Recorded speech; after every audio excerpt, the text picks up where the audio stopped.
itu dalam tanda ketika saya masuk ke formasi saya terlebih dahulu, dan saya akan berbicara aplikasinya dengan beraplikasi solusi kualitas teknologi sendiri. Pada kesempatan ini saya akan menjelaskan dan menginformasikan isi dalam tafsir skripsi saya yang berjudul Perbandingan Konvensional ETL dan Intelligent ETL berbasis machine learning untuk peningkatan kualitas data pada database pendidikan.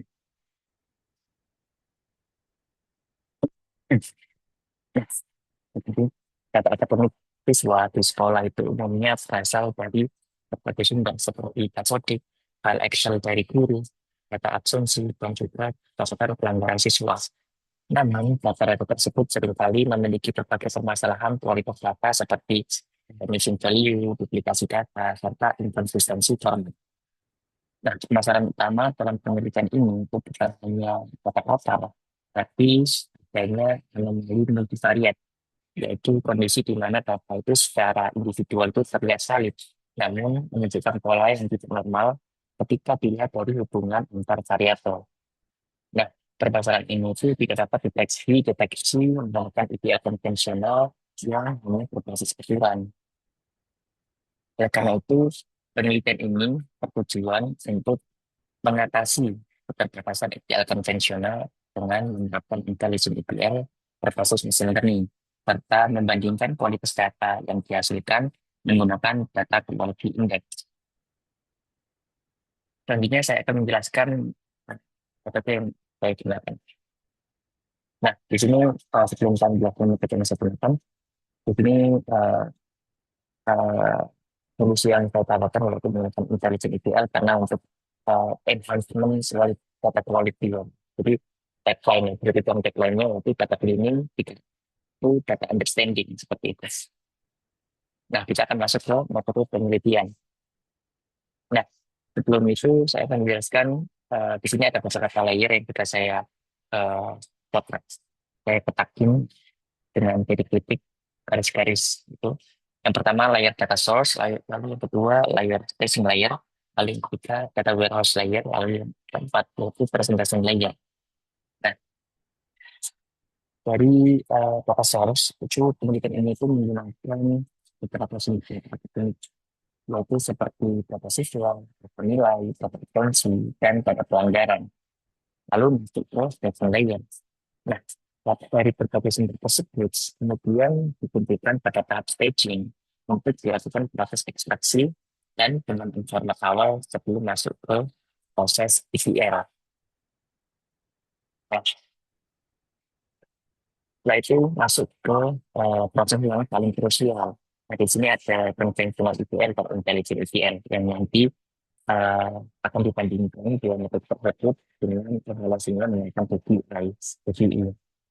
Nah, kita masuk ke konvensional ETL. Nah, pada perhitungan pertama, yaitu konvensional ETL, itu proses transformasi dilakukan menggunakan metode post cleaning. Nah, itu test transfer, post cleaning. Nah, seperti mengatasi missing value, duplikasi, dan inkonsistensi data. Nah, hasil dari proses ini itu kemudian diukur kualitas datanya menggunakan data ini. Lalu kita masuk ke pipeline yang kedua, intelligent ETL. Nah, pada pipeline yang kedua, intelligent ETL, itu proses transformasinya tidak hanya menggunakan proses cleaning, tapi juga ditambahkan proses feature construction dan deteksi anomali misalkan algoritma isolation errors.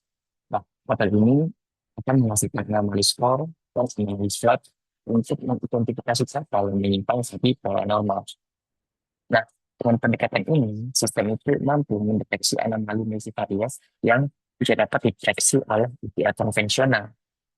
Lalu kita masuk ke evaluasi data quality atau menggunakan PQE.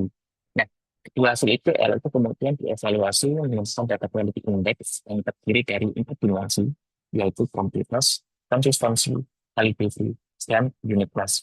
Hasil evaluasi ini digunakan untuk membandingkan kualitas data antara kedua pendekatan, kedua platform. Lalu kita masuk ke bagian data warehouse layer. Nah, di data warehouse layer, data yang Setelah diproses itu kemudian dimuat dalam proses evaluation menggunakan star schema yang terdiri dari kategori, indikator faktor, atau support table sama dimension table. Nah, di sini fact table-nya adalah ada tiga. Yang pertama fact rates, fact attendance, dan fact violations. Dan untuk dimension table-nya ada dimension time, ada dimension subject, dimension class, dimension student, dan dimension validation time. Nah, setelah itu masuknya pementasan layer. Nah, Pythagoras kemudian divisualisasikan menggunakan tools business intelligence seperti Power BI untuk menghasilkan faktor analitik. Nah, di sini saya menggunakan BI untuk membuktikan visual nanti hasilnya seperti apa antara kedua metode. Lalu disatukan beberapa proses tersebut menjadi satu dashboard seperti itu. Nah,